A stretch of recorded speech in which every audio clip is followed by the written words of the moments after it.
ओम शांति, ओम शांति, ओम शांति। 2 फरवरी 2022 प्रातः मुरली। ओम शांति। बाप दादा मधुबन।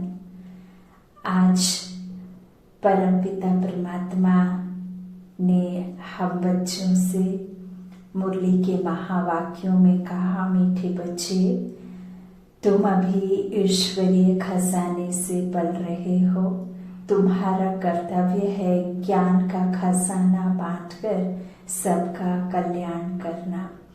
आज की मुरली का प्रश्न है, माया की ग्रहचारी आने से बच्चे कौन सा वंडरफुल खेल करते हैं?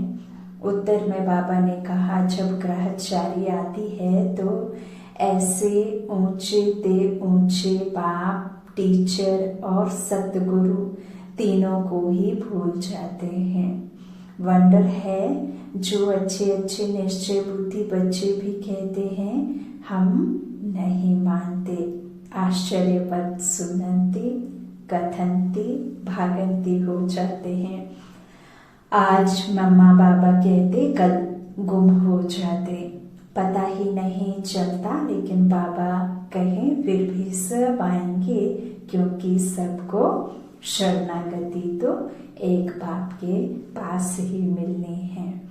गीत है ओम नमः शिवाय, ओम शांति। यह गीत तो बच्चे समय प्रति समय सुनते भी हैं और अपने पारलौकिक परम पिता परमात्मा को याद भी करते हैं। याद हमेशा उनको किया जाता है जिससे कुछ ना कुछ सुख मिलता है। बनारस में शिव के मंदिर हैं, वहाँ बहुत जाते हैं और निराकार बाप को याद करते हैं, क्योंकि उनके राज्य में सुख था। तभी राजा रानी की महिमा निकलती है। सारी दुनिया याद करती है ओ गॉड फादर। वह एक ही वर्ल्ड का फादर है और कोई तो वर्ल्ड का फादर नहीं है। वर्ल्ड का फादर है निराकार गॉड। उस एक को ही अवतार अर्थात रीइनकार्नेशन भी कहते हैं। वह एक ही बाप है जिसको अपना सूक्ष्म व शरीर स्थूल नहीं है, स्थूल शरीर नहीं है, सूक्ष्म भी नहीं है। ब्रह्मा विष्णु शंकर को भी सूक्ष्म शरीर है, उनको भी अवतार नहीं कहेंगे। अवतार अक्षर बहुत ऊंचा है, वह सबका बाप है। सबको सुख देने वाला पतित पावन है। सर्व मनुष्य आत्माएं जो भी आती हैं वह पहले सतो प्रधान फिर सतो रजो तमो में आती हैं। आत्मा अव्यक्त रूप में जब होती तो वह सतो प्रधान होती, फिर सतो के बाद रजो तमो में आती हैं। उनको पतित दुखी होना ही है। पुनर्जन्म तो सब लेते हैं ना। ब्रह्मा को भी मनुष्य कहा जाता है और मनुष्य भगवान हो नहीं सकता। विष्णु के 2 रूप लक्ष्मी नारायण को भी मनुष्य कहा जाता है। जो जन्म मरण में आता है उसे भगवान कह ही नहीं सकते, है ना। तो बाबा कहते उनको भी मनुष्य कहा जाता है। तो उन्हों को भी हम अवतार नहीं कह सकते हैं। अवतार तो सिर्फ एक ही है। बाप आते ही हैं बच्चों को वर्षा देने। आते भी तब हैं जब सारी दुनिया पतित हो जाती है। जो भी मनुष्य मात्र हैं सब गॉड फादर की रचना है। भिन्न नाम रूप से सब गॉड फादर जरूर कहते हैं। कोई कभी लेकिन पुकारते तो सब एक को ही है ना। दुख आता है, कुछ मांगना होता है, कुछ तकलीफ होती है, कुछ काम बनाने होते हैं। कभी कोई हमेशा, कोई सदा ही, कोई निरंतर, ऐसे अलग अलग, लेकिन पुकारते तो सब एक को ही है ना। तो बाबा कहते हैं सब गॉड फादर जरूर कहते हैं, भल नाम रूप भिन्न भिन्न है। हर एक आत्मा की बुद्धि उस बाप को याद करती है और जैसे ही भगवान का नाम लिया और बुद्धि ऊपर की ओर चली जाती है। यदि भगवान ठिक्कर भित्तर कचमच और परमात्मा सो आत्मा होती तो नाम लेते ही बुद्धि ऊपर की तरफ नहीं जाती, नीचे की तरफ जाती कि नहीं जाती। और जब भी इस संसार में इतना पाप हुआ तो अगर भगवान कण कण में होता तो क्या वो पाप होने देता? क्या भगवान पाप को रोकता नहीं? जरूर रोकता, लेकिन उसका तो ड्रामा में सीन ही तब है जब ये संसार अति पे चला जाता है। फिर अति के बाद अंत होता है, तो वह भी अपने ड्रामा में बंधा हुआ है। जब तक इस संसार में घोर अंधियारा नहीं हो जाता, जब तक इस मनुष्य सृष्टि पर 5 तत्व तमो प्रधान नहीं हो जाते, ये धूप सर्दी गर्मी सब जो है दुख ही देती है ना। और हर एक आत्मा दुख से जब तक नहीं पुकारती, घोर अंधियारा नहीं होता, जब तक उस परमात्मा का आना भी नहीं होता। उनका भी आना निश्चय है। बाबा कहते हैं भल किसी भी नाम रूप से पुकारें, लेकिन सब उस गॉड फादर को ही पुकारते हैं। हर एक आत्मा की बुद्धि उस पाप को ही याद करती है। ऐसे नहीं ब्रह्मा विष्णु शंकर को याद करती है ना। तो ब्रह्मा विष्णु शंकर को बाप नहीं कहेंगे, बाप तो एक क्रिएचर को ही कहेंगे। जिसके ऊपर कोई डायरेक्टर क्रिएचर ना हो वो है ईश्वर, और जिसके ऊपर डायरेक्टर क्रिएचर हो वो हम सब मनुष्य आत्माएं हैं ना। तो जब संगम युग होता है सभी मनुष्य पतित हो जाते हैं, तब बाप अवतार लेते हैं कल्प के संगम युग पर, कलयुग को सतयुग बनाने। क्रिएटर है ना, दिखाते हैं ब्रह्मा द्वारा स्थापना कराते हैं, शंकर द्वारा विनाश और विष्णु द्वारा पालना कराते हैं। आते भी हैं भारत में, शिवरात्रि भी भारत में ही मनाई जाती है, परंतु जानते नहीं कि शिव का नाम रूप देश काल क्या है। बाप कहते हैं मुझे ना जान, सर्वव्यापी कह देते हैं, मेरी बहुत ग्लानि कर देते हैं, जिस कारण भारतवासी बिल्कुल ही पतित हो गए हैं। जब भारत में सब पतित आत्माएं बन जाती हैं तब फिर मैं आता हूँ। कलयुग में कोई भी पुण्य आत्मा पवित्र आत्मा नहीं हो सकती। पवित्र दुनिया में पवित्र आत्माएं रहती हैं, उसको कहा जाता है संपूर्ण निर्विकारी दुनिया। उसकी भेंट में कलयुग है विशेष दुनिया, और छीछी दुनिया में कोई पुण्य आत्मा हो नहीं सकती। हाँ, तो कलयुग के अंत और सतयुग के आदि को कहा जाता है संगम। द्वापर और त्रेता को नहीं मिलाएंगे। अंत माना सारी पुरानी दुनिया का अंत, और नई दुनिया का आदि माना शुरुआत। तो सतयुग है पावन दुनिया, फिर कलाएं कमती होती जाती हैं। सतयुग त्रेता को भी एक समान नहीं रखेंगे। स्वर्ग सतयुग को कहेंगे, फिर त्रेता को स्वर्ग नहीं कह सकते है ना। तो उसे भी बाबा कहते हैं उधर भी कलाएं कमती होना शुरू हो जाती। 16 से फिर 14 में आ जाते हैं, तो फिर 16 कला वालों को कहा गया है सूर्यवंशी, और 14 कला वाले को कहा गया है चंद्रवंशी। सूर्यवंशी घराने में महाराजा महारानी अर्थात लक्ष्मी नारायण का राज्य होता, और चंद्रवंशी में राम राजा और रानी का, जहाँ राम और सीता का राज्य चलता। लेकिन त्रेता और सतयुग को भी बाबा कहते हैं एक जैसा नहीं कह सकते है ना, एक समान नहीं रखेंगे। बाप कहते हैं मुझे बच्चों ने नंबरवार ही पहचाना है। इस समय ही यह कहा जाता है क्योंकि माया सामने खड़ी है, घड़ी घड़ी भुला देती है। कहते हैं हम ब्रह्मा के बच्चे शिव के पौत्रे हैं, यह कहते भी भूल जाते हैं बच्चे शिव के पौत्रे, यह कहते भी बाबा कहते हैं भूल जाते। अज्ञान में ऐसी बात कभी नहीं भूलेंगे। यहाँ सामने कह देते हैं कि हम ब्रह्मा के बच्चे नहीं हैं, एकदम भूल जाते हैं। इतना भूल जाते हैं जो फिर कभी याद भी नहीं करते हैं। यह एक बड़ा वंडर है। भारतवासी यह भी जानते हैं कि स्वर्ग बनाने वाला परमपिता परमात्मा है और नरक बनाने वाला माया रावण है।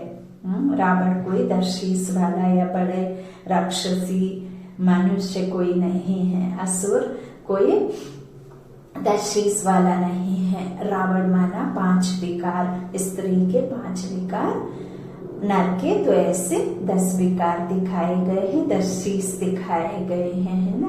और जैसे राम की उसमें भी दिखाया गया है कि सच्चाई की जीत, है ना, बुराई पर अच्छाई की जीत, ऐसे दिखाया है। तो आत्मा की अवगुणों पर जीत है ना। माया विकारी रूपी रावण पर जीत है। तो यहाँ कोई अकासुर बकासुर का वध नहीं करना है, कोई बाहुबल की लड़ाई नहीं है। यहाँ जो हमारे अंदर में जो आसुरी अवगुण है, जो माया विकार है, उसका योग बल से क्या करना है, नाश करना है ना।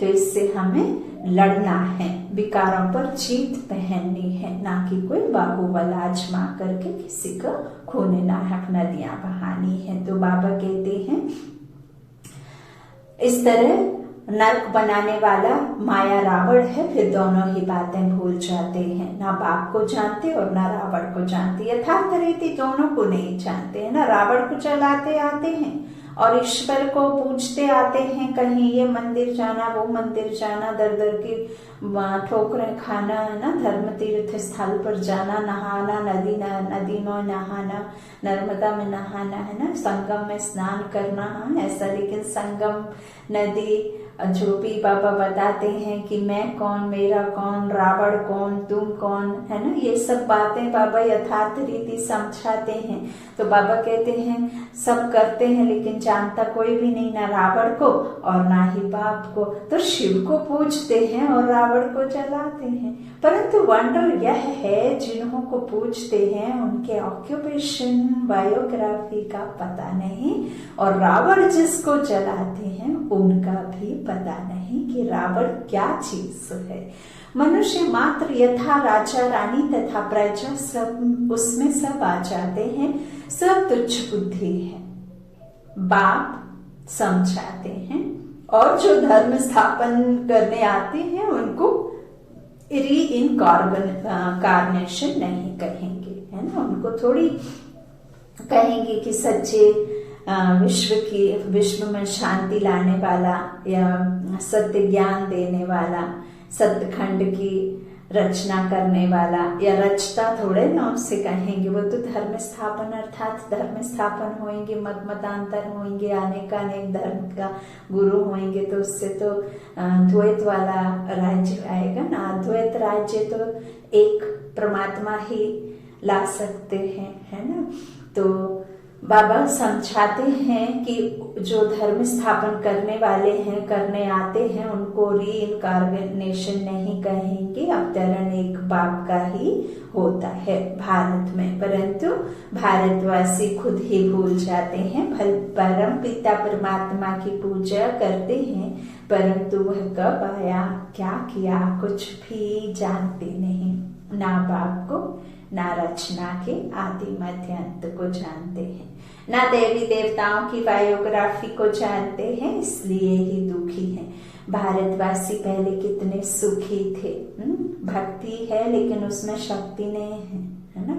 तो ज्ञान से ही शक्ति आती है और ज्ञान से ही आपको यथार्थ रीति नॉलेज प्राप्त होता है, तब फिर आपको सबका ऑक्यूपेशन पता चलता है, चाहे फिर वो परमात्मा हो, चाहे आप खुद हो, चाहे जो होकर देवी देवता गए हैं उनका हो। आदि मध्य अंत का राज सिर्फ पिता आए तभी पता चले।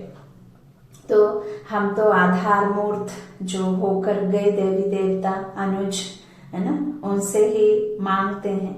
अब वो क्या देंगे जो खुद किसी और से लेते हैं, है ना, ईश्वर से लेने वाले हमको क्या देंगे।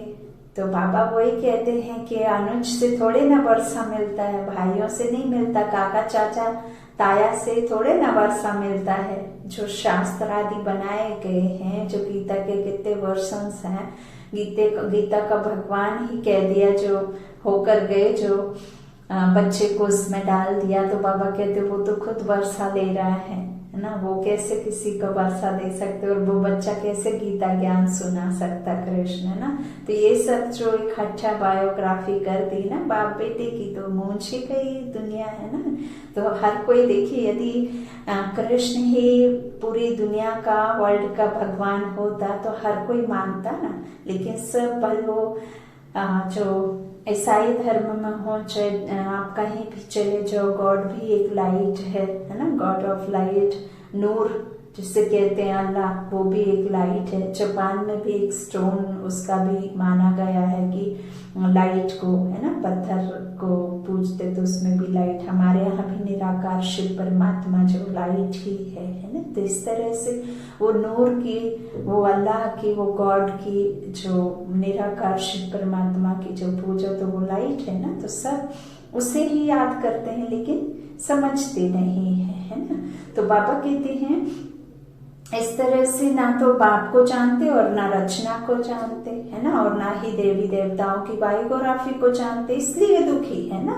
तो बाबा कहते भारतवासी पहले कितने सुखी थे, बिल्कुल ही विश्व के मालिक थे। अब वह भारतवासी नहीं जानते कि हम सब पावन श्रेष्ठाचारी थे। अभी देखिए डॉलर जो है, एक समय था जब हमारा देश आजादी के समय की बात है कि इक्वल था, है ना, बल्कि हम बहुत ताकतवर थे मनी के मामले में भी, लेकिन सब चोरी हो गया। अब बाबा कहते जिन जिन ने लिया है तो उनको वापस तो करना होगा ना। अब जो देश, बड़े बड़े देश पानी पे बसाए हैं, है ना, एक विश्व था, एक सूरज था, एक चांद था, जिन्हें टुकड़ों में बांट दिया, तो अब वापस तो लौटाना पड़ेगा, बहुत सुख भोग लिया उसका, है ना। तो अब जो टुकड़े टुकड़े कर दिए, उन टुकड़ों को इकट्ठा करने स्वयं परमपिता परमात्मा आते हैं, नॉलेज देकर इकट्ठा कराते, परमात्मा ब्रह्मा के द्वारा स्थापना कराते हैं ना। फिर विष्णु के द्वारा पालना होगी, तो ब्रह्मा तो यहाँ ही होगा, है ना। विष्णु तो आदि में शुरुआत अभी है, तो वो तो सतयुग में आएंगे, है ना। अब बाबा कहते हैं अब वह भारतवासी यह नहीं जानते कि हम सब पावन श्रेष्ठाचारी थे, है ना, विश्व के मालिक थे। अगर थे तो कैसे बने, कुछ भी नहीं जानते। यह है वंडर। बाप कितना क्लियर कर समझाते हैं। किसको समझाएंगे? अपने बच्चों को समझाता हूँ, बच्चों के ही सामने प्रत्यक्ष होता हूँ, परंतु बच्चे भी प्रत्यक्ष हो, मम्मा बाबा कहकर फिर भूल जाते हैं। वही वंडर है। अज्ञान काल में कभी बाप टीचर गुरु को भूल न सके। यहाँ यह पारलौकिक बाप तो इतना बड़ा है जो सब दुख दूर करते हैं, सुखदाता, हाँ, दुखहर्ता कहते हैं ना, तो उनको भूल जाते हैं। तब कहा जाता है आश्चर्यवत सुनंती कथंती, आहो मैं माया तुम कितने प्रबल हो। बेहद बाप के बनंती टीचर समझ उनसे पढ़ते हुए, पतित पावन सतगुरु पक्का समझते हुए, फिर तीनों को ही भूल जाते हैं। एक को भूले तो तीनों को ही भूले, एक को याद करो तो तीनों ही याद पड़ेंगे, क्योंकि यह तीनों ही कंबाइंड है ना, एक में ही सब है, बाप टीचर सतगुरु।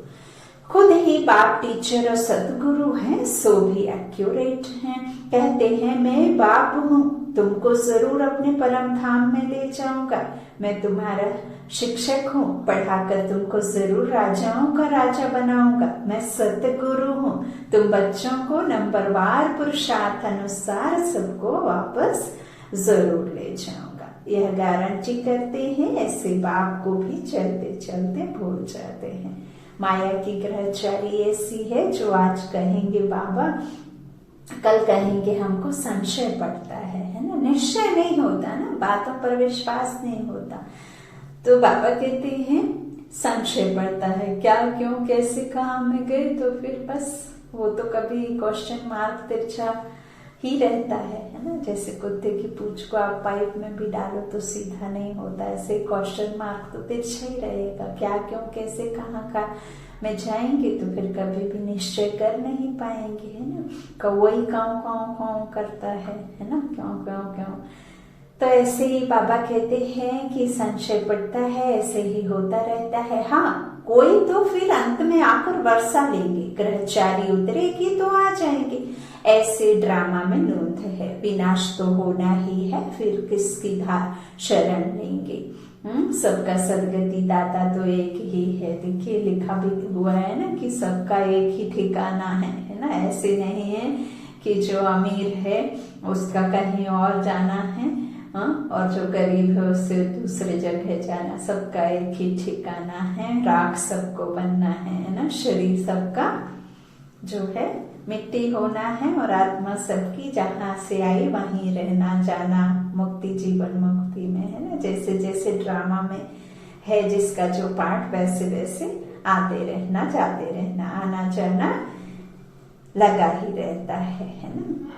बाबा कहते हैं विनाश तो होना ही है ना। तो किसकी शरण लेंगे? सबका सदगति दाता तो एक ही है, सबको शरण में लेने वाला भी है, सब आकर माथा झुकाने वाले हैं, परंतु उस समय क्या कर सकेंगे? फिर ऐसा होगा तो इतनी भीड़ इकट्ठी आ ना सके। यह खेल ही बड़ा बड़ा वंडरफुल बना हुआ है, इतनी भीड़ आकर क्या करेगी? फिर शीघ्र ही विनाश सामने आ जाएगा। हाँ, आवाज सुनेंगे कि बाप कहते हैं मुझे याद करो, अब वापस जाना है। बाकी मिलने से क्या फायदा? बाबा डायरेक्शन देते हैं कि भल कोई विलायत में है तो भी बाप को याद करते रहो तो विक्रम विनाश होंगे, अंतमति सो गति हो जाएगी। सबको पैगाम तो मिलना ही है। एक जगह पर इतने थोड़े ही मिल सकेंगे, परंतु ड्रामा बड़ा वंडरफुल बना हुआ है। सबको पता पड़ेगा कि फादर आया हुआ है। कृष्ण सब थोड़े ही पॉप से मिलते हैं, पोप से नहीं मिलते, सब पहुंच ना सके।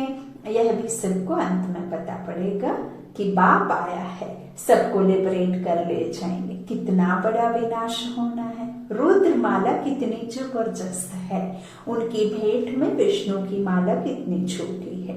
यूं तो कहें कि यह सारी माला विष्णु की है, पहला पहला तो विष्णु ठहरा ना। ह्यूमैनिटी का great great grandfather Brahma ही ठहरा, ब्रह्मा ही फिर विष्णु बनते हैं। विष्णु के दो रूप हैं, लक्ष्मी नारायण, फर्क कुछ भी नहीं। यह बड़ी वंडरफुल बातें हैं, इसको सिमरन करते रहो तो खुशी भी रहे।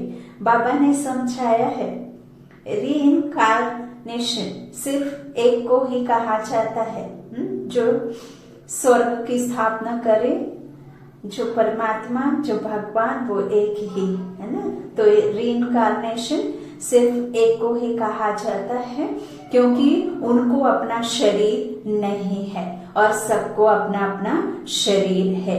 बाबा को तो शरीर का लोन लेना पड़े, औरों को तो अपना अपना शरीर है। सबको अपना अपना, हर एक आत्मा का अपना अपना शरीर है, लेकिन परमात्मा का कोई शरीर नहीं। उनको उधार लेना पड़ता है, अपने रथ कहो, लीज पर कहो, उधार कहो, थोड़े समय के लिए कहो, है ना। तो उनका लेते हैं आधार। बाबा कहते मुझे लोन लेना पड़ता है, औरों का तो सबका अपना है। लोन लेने वाली चीज दूसरे की होती है। कोई भी आत्मा थोड़े ही कहेगी कि हम लोन लेते हैं। आत्मा तो कहती है मेरा शरीर है ना। आप ऐसे तो नहीं कहते ना कि ये मेरा शरीर नहीं है, किसी और का है, ऐसे नहीं कहते ना। तो आत्मा तो कहती है कि यह मेरा शरीर है, लेकिन परमात्मा नहीं कहते कि वो मेरा शरीर है। परमात्मा कहते मैं तो अशरीरी हूँ, मैं तो जन्म मरण से न्यारा हूँ, तो मैं तो इस कर्म के उसमें आता ही नहीं हूँ। लेकिन मुझे इस संसार में आना पड़ता है। जब दुखी दुनिया होती है तो सुख के जो सुखदाता सुख कर्ता बन आते हैं, है ना। तो बाबा कहते हैं और लोन लेना होता है तो फिर लोन वापस भी करना होता है। तुम ऐसा नहीं कहेंगे कि यह मेरा शरीर नहीं है। शिव बाबा तो कह ना सके कि यह मेरा शरीर है। वह सिर्फ आधार लेते, बच्चों को नॉलेज देने और योग सिखलाने। बच्चे भी जानते हैं कि बाबा ने आधार लिया है, फिर भी घड़ी घड़ी भूल जाते हैं। देह अभिमानी बनते हैं तो वह रिगार्ड गुम हो जाता है। नहीं तो बाबा क्या चीज है, अगर जाने तो उनका फरमान पर जरूर चले। कदम कदम श्रीमत लेनी पड़े, परंतु माया भुला देती है। कभी श्रीमत पर कभी आसुरी मत पर चल पड़ते हैं। कभी वह तरफ भारी वह हल्का, कभी उनकी मत पर कभी उनकी मत पर। एक ही शिव बाबा की श्रीमत पर चलते रहें तो ठीक, ऊपर भी चढ़ते रहें, परंतु अपनी मत पर भी चल पड़ते हैं। मनमत, परमत और श्रीमत है ना, ये 3 मत हैं। तो चलना किस पर चाहिए? श्रीमत पर है ना। श्रीमत है श्री श्री शिव परमात्मा, ऊंचते ऊंच बाप की है ना। बाकी सब मनमत और परमत ये सब रास्ता भटकाने वाली है ना। तो बाबा कहते हैं अब आप जो डायरेक्शन देते हैं, डायरेक्शन आदि देते हैं, उनको अमल में जरूर लाना पड़े। फिर कुछ भी हो जाता है तो कहेंगे ड्रामा में ऐसा था। राजधानी तो स्थापन होती ही है, इसमें जरा भी फर्क नहीं पड़ सकता। मिलने लिए तो बहुत आते हैं, फिर घर गए तो खलास है ना। पूरे निश्चय से थोड़े ही आते हैं, कोई को 5% निश्चय है तो कोई को 15%। अज्ञान काल में जब पता लग जाता है यह मेरा चाचा है, मामा है, तो फिर संशय थोड़े ही पड़ता है। यहाँ तो माया संशय में लाकर गिरा देती है। गोया निश्चय बैठा ही नहीं, निश्चय बैठे बैठे भी फिर गुम हो जाते हैं। वंडर है ना, यह एक ही बाप टीचर सदगुरु है। हर एक नंबरवार पुरुषार्थ अनुसार कल्प पहले मुआफिक उठाते हैं ज्ञान। कल्प पहले जिसने जितना वर्षा लिया है, हर एक की वही एक्ट चल रही है। इस समय हम ब्राह्मणों की माला नहीं बन सकती, क्योंकि ग्रहचारी आती रहती है तो टूट पड़ते हैं। फिर प्रजा की माला में आ जाते हैं। प्रजा में भी कब कैसे माला है तो जरूर रुद्र माला और विष्णु की माला, वह है रूहानी माला और वह है जिस्मानी माला। इसको समझने की बड़ी अच्छी विशाल और स्वच्छ बुद्धि चाहिए। वफादार फरमान बरदार चाहिए, जो श्रीमत पर पूरा ध्यान देता रहे। शिव बाबा की कितनी बड़ी सर्विस। कहते हैं पतित पावन आओ, बाबा पावन दुनिया स्थापन करते हैं, वही फिर पतित बनते हैं, फिर उनको ही पावन बनाने बाप को आना पड़ता है। कितना वंडरफुल पाठ बजता है इस समय, इसलिए बलिहारी इस समय परमपिता परमात्मा के पाठ बजाने की है। नंबर 1 यादगार है ही एक का, जो सब कुछ करते हैं उनकी ही जयंती मनाते हैं। जिसको बनाते हैं उनकी कितनी महिमा है। बाकी इस समय जो भी मनुष्य मात्र हैं सब पतित भ्रष्टाचारी हैं। सतयुग में थे श्रेष्ठाचारी, परिस्तानी, कितना रात दिन का फर्क है। अभी हम शिव बाबा से वर्षा ले रहे हैं। अब हमको क्या मनाना है? मनाना होता है भक्ति मार्ग में। इस समय श्रीमत पर तुमको खूब पुरुषार्थ करना है, सर्विस करनी है। या प्रदर्शनी पर समझाने की रस्म बड़ी अच्छी निकली है। ईश्वरीय सर्विस पर बच्चों को पूरा ध्यान देना है। जो ईश्वरीय खजाने से पलते हैं उनको तो पूरी सर्विस करनी है, जो जल्दी जल्दी मनुष्यों का कल्याण हो जाए। अच्छा, मीठे मीठे सिकीला दे बच्चों प्रति माता पिता बाप दादा का याद प्यार और गुड मॉर्निंग। रूहानी बाप की रूहानी बच्चों को नमस्ते। हम रूहानी बच्चों की रूहानी माता पिता बाप दादा को याद प्यार और गुड मॉर्निंग। शुक्रिया बाबा, मीठे बाबा, प्यारे बाबा। धारणा के लिए मुख्य सार। पहला बाबा ने कहा चढ़ती कला में जाने के लिए कदम कदम श्रीमत पर चलना है। बाप को यथार्थ पहचान कर देही अभिमानी पर पूरा रिगार्ड रखना है। दूसरा, ईश्वरीय सर्विस पर पूरा पूरा ध्यान देना है। याद से बुद्धि को स्वच्छ और विशाल बनाना है। आज का वरदान है नॉलेज की लाइट और माइंड द्वारा सोल कॉन्शियस रहने वाले स्मृति स्वरूप भव। आपका अनादि रूप निराकार ज्योति स्वरूप आत्मा है। अनादि माना जो कभी खत्म नहीं होता, अविनाशी, अनादि है ना। वो कैसा है? निराकार ज्योति स्वरूप आत्मा है। और आदि स्वरूप देवात्मा है। जब हम आते हैं आदि में ड्रामा के लिए आत्मा एकदम सतो प्रधान शुद्ध है ना, सौ सुख प्राप्त करने वाले जब हम होते हैं तो देव आत्मा होते हैं, क्योंकि हम निर्विकारी आत्माएं, पावन तन पावन आत्मा होती है। तो पावन शरीर मिलता है, देव आत्मा, देने वाली आत्मा, दाता भाव वाली आत्मा है ना। दोनों स्वरूप सदा स्मृति में तब रहेंगे जब नॉलेज की लाइट माइंड के आधार से सोल कॉन्शियस स्थिति में, आत्मिक स्थिति में रहने का अभ्यास होगा। ब्राह्मण बनना अर्थात नॉलेज की लाइट माइंड की स्मृति स्वरूप बनना। जो स्मृति स्वरूप है वह स्वयं भी संतुष्ट रहते और दूसरों को भी संतुष्ट करते हैं। आज का स्लोगन है साधारणता में महानता का अनुभव करना ही महान आत्मा बनना है। साधारणता में महानता का अनुभव करना ही महान आत्मा बनना है। ओम शांति, ओम शांति, ओम शांति।